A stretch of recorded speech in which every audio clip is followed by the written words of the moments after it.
Chapter 2. He's no good! Tyray still heard Dad's voice in his head as he forced himself to Bluford High School and darted toward the back row of his English class. Thunk!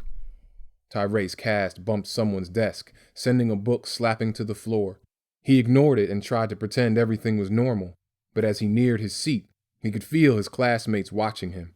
Mr. Mitchell and Darryl hadn't yet arrived. Maybe Darryl's snitching on me right now, Tyray thought. He imagined the smaller boy talking to Principal Spencer. If so, he knew he would be called to the office and have to admit to everyone what really happened. The idea made his stomach churn. Tyray glanced around the noticeably quiet classroom. The stares of his classmates seemed to crawl all over him. He knew they had heard the rumors that he had a gun. But had they heard worse? Did Darryl tell them the truth? Is that why they were watching him? Tyray couldn't stand it. What you all looking at? He grumbled finally. No one answered. Jamie Wills and Amberlyn Bailey, two girls on the cheerleading squad, turned away as if he were beneath them. Rodney Banks, his old friend, shrugged his shoulders and ignored him. Tasha Jenkins whispered something to Janelle Wiggins, and they both shook their heads. Other students flipped through notebooks and acted as if he wasn't even there. Only Harold Davis, Darryl's best friend, faced him. Normally, Harold was too scared to even look his way, but now the chubby boy eyed him warily. Had Darryl called Harold last night and told him everything? You should have seen him, Harold. He was sitting in this puddle crying like a baby. For real, I couldn't believe it, Tyray imagined Darryl saying. It made him cringe. Harold rose from his desk and walked toward him. Tyray suddenly felt cornered. He couldn't just sit there and wait for what was coming. What you want, fat boy? Tyray challenged, standing up. Ain't you got a sandwich to eat or something? He had teased Harold countless times about his weight, calling him Heavy D or HD back when they were in middle school. But now he didn't want to insult Harold. He just wanted him and everyone else to go away. Harold shrugged and lowered his eyes to the ground. Nah, he mumbled. I just want my book. Tyray followed Harold's eyes and saw a book lying at his feet, a worn copy of their latest English reading assignment, Lord of the Flies. Tyray realized he had knocked it to the floor when he rushed into the classroom. Careful to hide his relief, Tyray sucked his teeth and kicked the book toward the large boy. Harold crouched over, grunted, and grabbed it. Man, you better stop eating, Heavy D, Tyray teased, trying to pretend everything was the same as always. Or you're going to need a bra. Why you gotta be so rude? Said a voice from the other side of the room. Tyray looked over to see Jamie Wills. At least Harold don't go stealing money from girls. Tyray winced. He didn't need Jamie to remind him of what he had done to Lark Collins. The shy, frumpy girl was the only person who had been nice to him after his humiliation in the cafeteria. But Tyray had used her, convincing her to give him $40 for a gift for his mother. He actually wanted the money to buy a gun. When Lark found out that he had lied to her, she flashed him a sad look that tore his insides with guilt. Tyray pictured it when he held the gun to his head. Ain't no one said your name, Jamie. Why don't you just mind your own business? He snapped. The classroom was filling. Tyray knew everyone was listening. He wished Jamie would just shut up and leave him alone. My friend is my business, Jamie huffed. Maybe you'd understand if you had some friends. A few students gasped at her words. Tasha pulled out her cell phone and texted something, her thumbs working in a feverish blur. Tyray tried to pretend Jamie's comment meant nothing, but for an instant he was speechless. Part of him felt the urge to slap the smug look right off her face, the way Dad sometimes treated him. But he could never hit a girl. Jamie, if my friends were anything like you, I'd rather be alone, he grumbled, trying to act as if nothing had changed, as if the moment in the alley didn't haunt him, as if his father's words weren't eating invisibly at his chest. I don't know why Lark ever talked to you, Jamie said, turning away from him. She's too good for you. Tyray cursed under his breath and slouched in his seat. He knew she was right. Just then, Darryl Mercer stepped into the class. An ugly scrape covered his right elbow. Tyray knew it was from when he had knocked him off his bike. For an instant, Tyray pictured him lifeless at his feet. It had all come so close. Darryl sat down and glanced back once at Tyray. "What's up?" he said quickly before turning around and facing the front of the room. Tyray froze, unable to speak. His throat felt as if someone was gripping his neck. The entire classroom hushed. It was as if everyone was stunned by Darryl's gesture. Even Harold, Darryl's close friend, looked puzzled. "Did you see that? Ain't they supposed to be hating on each other?" Tyray could see the questions on their faces. Their surprise told him Darryl had kept quiet. He hadn't told them what happened. Not yet. Ring! The first period bell blasted overhead. Mr. Mitchell walked in, shattering the moment. He glanced for half a second at Tyray and began taking attendance, as he did every other school day. It was as if yesterday had never happened. "Today we're going to talk about violence," Mr. Mitchell said then, picking up his copy of Lord of the Flies. "We've all seen it. Too many of us have experienced it, including some of you. Me too," he added with a look toward Darryl. "I want to know why." A few students grumbled and rolled their eyes. Others shrugged as if what he said made no sense, but most turned to the front of the room. Tyray was relieved to finally escape their stares. "I'm serious. How can we stop what we don't understand? We lose more young people in this country to shootings each year than we do in wars. I'm tired of it. I don't want to lose anyone else, especially not you. So let's explore this problem," Mr. Mitchell continued. "Many folks have theories about violence. Some blame society. They say people are born peaceful, but that civilization, money, and power makes them violent. Others say people are born violent, and that civilization, laws, and police keep us safe." A few students snickered at the mention of the police, but Mr. Mitchell ignored them. "Your book talks about this, but before we get started, I wonder what you think. Where does violence come from?" Tyray squirmed in his seat. He didn't want to hear about violence or the police, especially after last night. The images of what had almost happened blazed raw and fresh in his mind. He felt like getting up and walking out of the classroom. Instead, he slouched low at his desk and waited for class to end. The teacher didn't call on him the entire period. "Can I speak with you, Tyray?" Mr. Mitchell asked as soon as class ended. Tyray nodded. After last night, he expected it. "Listen," Mr. Mitchell began, careful to shut the door once the class emptied. Tyray braced himself. He knew some students liked Mr. Mitchell because he tried to help them with their problems. Until yesterday, Tyray thought the teacher was nosy. "I know things have been rough on you, but I want to tell you something. No matter what anyone says or what you're feeling inside, you need to know what you did last night was brave." "Brave?" Tyray couldn't look the teacher in the eye. Normally, he would say Mr. Mitchell's words were corny and stupid. Now Tyray thought he was just plain wrong. "You don't understand. You don't even know what happened," he wanted to say. "That's right. You are brave enough to walk away. Not everyone does that, Tyray. They're so worried about their reputation that they do something they know is wrong. Or worse, some of them are so hurt inside, they don't care anymore. Not you. I can see you care. You faced all that stuff down and did the right thing. That's what being a man is."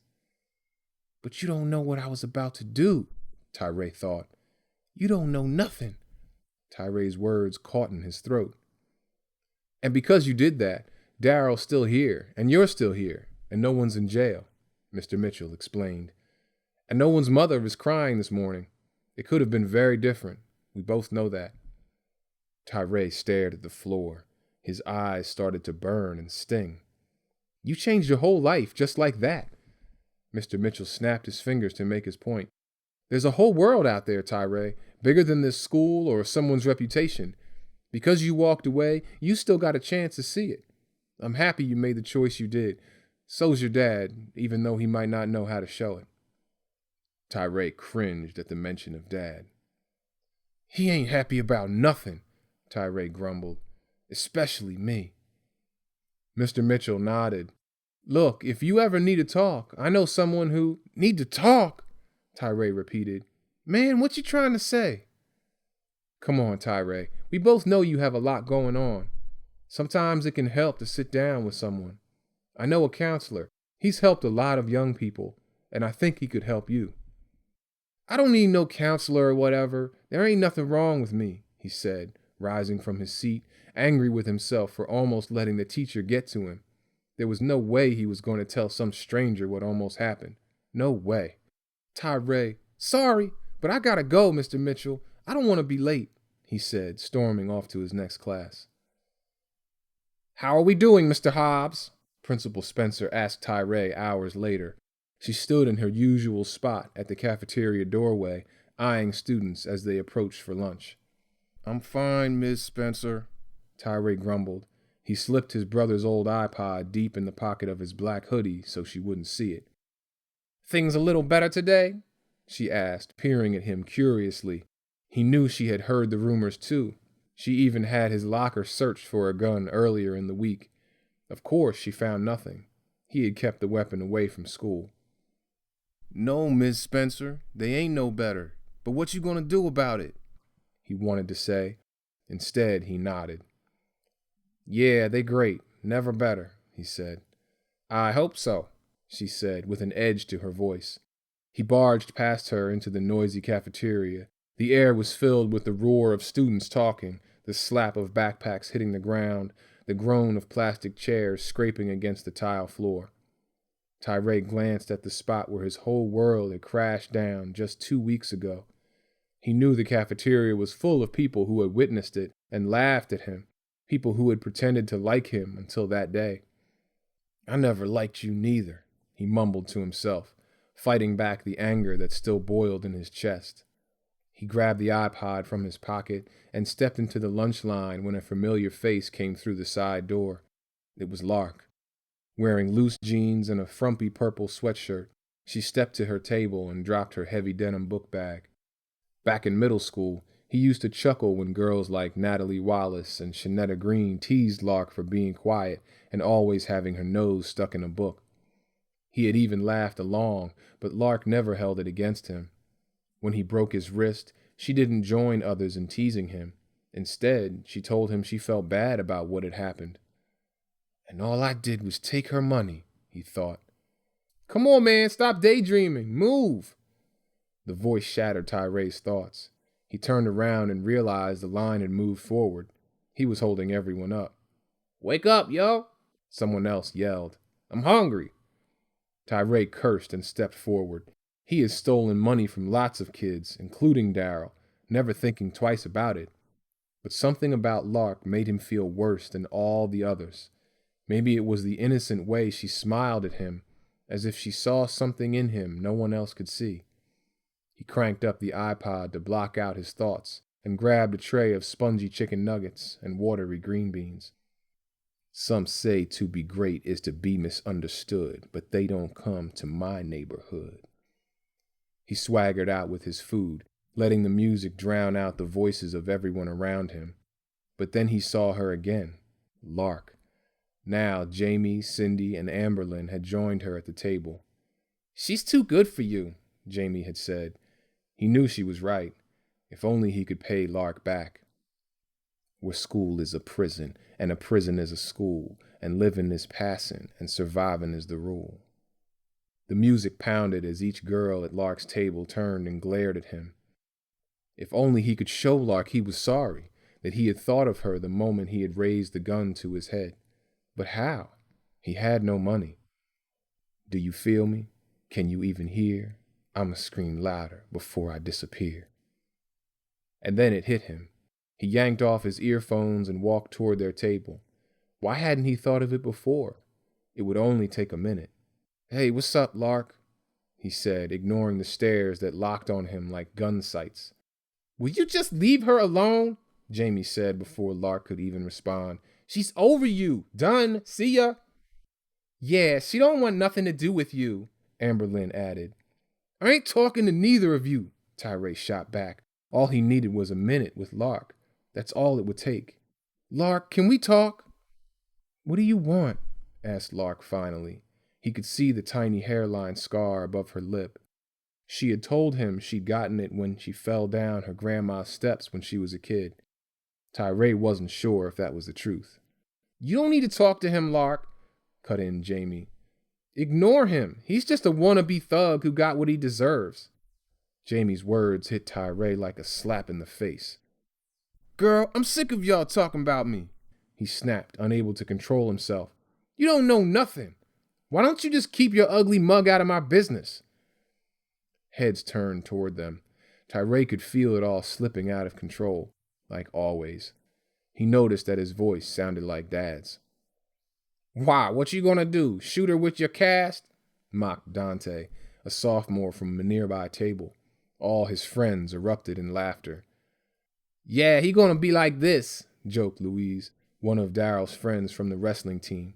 As he spoke, he crumpled up his sleeve into a mock broken arm and then pretended to shoot it as if it were a pathetic gun. The laughter spread like wildfire. Tyray gripped his tray, fighting the urge to swing it at Louise's face. "I told you," Dante said. "He all talk. Been dishing it out all year, but now he can't take it." "Yo, come on, guys," a voice cut in. "Just drop it, all right?" He turned to see Daryl stepping toward them, carrying his lunch. Tyray's stomach sank. It was bad enough that he had seen him cry. Now the smaller boy was standing up for him. It was almost more humiliating than when he had broken his wrist. He wanted Daryl to shut up, but he couldn't bring himself to say it, not after what happened. The cafeteria suddenly felt as if it was closing in. The stares, the laughter, the whispers, Daryl's pity. Tyray had to get out. Without a word, he slammed his tray on an empty table. Silverware clanged to the floor. Food splattered. Hundreds of heads spun around to see what was happening. Tyray grabbed his brother's old iPod. "Here," he said tensely, putting it down in front of Lark. It was the only thing he had that was worth any money. His one chance to do something right, no matter what everyone else thought. He needed her to have it. "What's this?" she asked. "I owe you $40. I wanted to pay you back, and this is all I got right now," he explained. Jamie and Amberlynn looked up at him as if he had just spoken a strange language. Lark stood up. "Tyray, I can't keep this," she said, but he ignored her. He stepped over the mess and headed toward the door. "Tyray!" Lark called. "Tyray!" He stormed out, not once looking back.